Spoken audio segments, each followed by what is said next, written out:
Welcome back to Copper Star Precision. If you're new to the channel, thank you. We've been growing subscribers, a bunch of subscribers in the last month. Really appreciate it. If you haven't subscribed and you're liking the content, don't forget to like, comment, and subscribe in this video.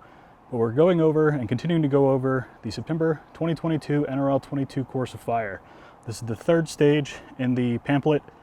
It's called Lest We Forget the Fallen 2. This is going to be on a rooftop. I'll put the course description up here, target sizes, all that good stuff. But essentially we have two targets, and what we're going to do on the start signal, the shooter will ascend the rooftop and engage each target with 2 shots near, 2 shots far, and repeat for a total of 10 rounds. So near, far, near, far, near. It says the rooftop is sideways and facing to the side with the peak on the right if you're a right-handed shooter. I have heard rumors that they will turn it around for left-handed shooters, otherwise this stage would be extremely difficult. And the restriction is that the shooter's entire body, equipment, and rifle must be on the rooftop. Now this is a very small folding table. I don't have a full rooftop. The one at our club is bigger than this, but I will use it to demonstrate some things that you can think about.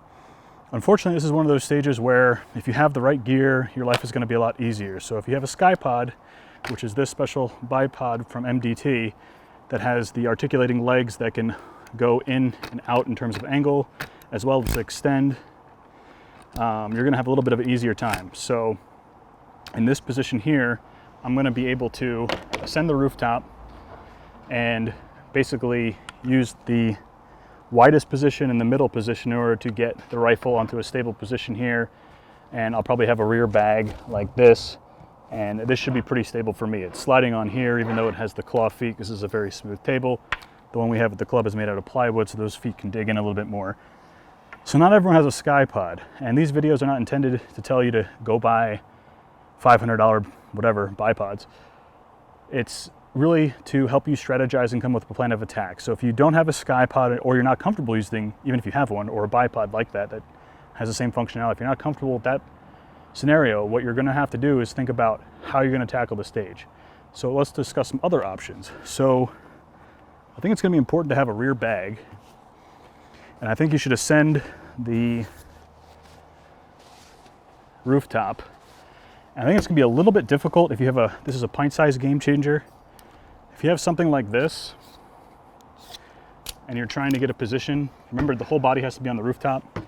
I don't have enough room to get a rear bag under here, so that's going to be very difficult.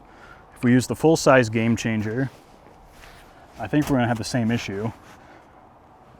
And I like these bags because they kind of go over the lip. Still not too much wiggle room to get a rear bag. So I would suggest, and remember, I'm not telling you how to do the stage, I'm just trying to give you tips and tricks on what might work for you. What works for you might not work for someone else, and vice versa.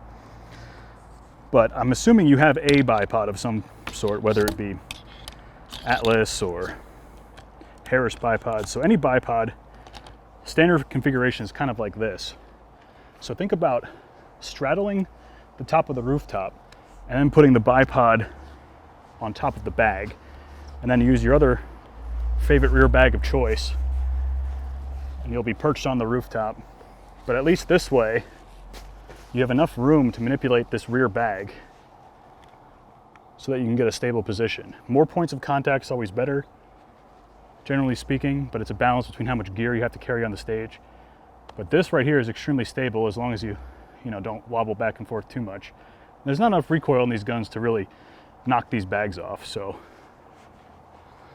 again, you'll be laying down on the rooftop. But I think that is probably the way to go if you don't have a SkyPod. So you'll be laying on the rifle or on the rooftop like this.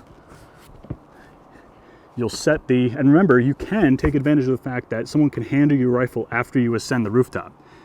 And there's no shame in that, right? If it's a safety thing, safety always first when it comes to the competitive shooting sports. So please, by all means, don't have a big ego. If you're afraid of being unsafe or even dropping your rifle and not being safe with your equipment and you don't want to damage it, at the start of the stage, you can simply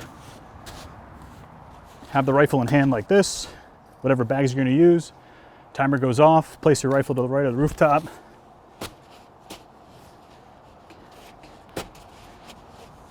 Get one bag settled, probably quicker than that. Another bag, ascend the rooftop. Please hand me my rifle. set the rifle down, use the rear bag, and engage the targets this way. So don't be afraid, to have, it's within the rules for someone to hand you your rifle. So if you think that will be a benefit for your safety or just an advantage in general, it's part of the rules. You can take advantage of it.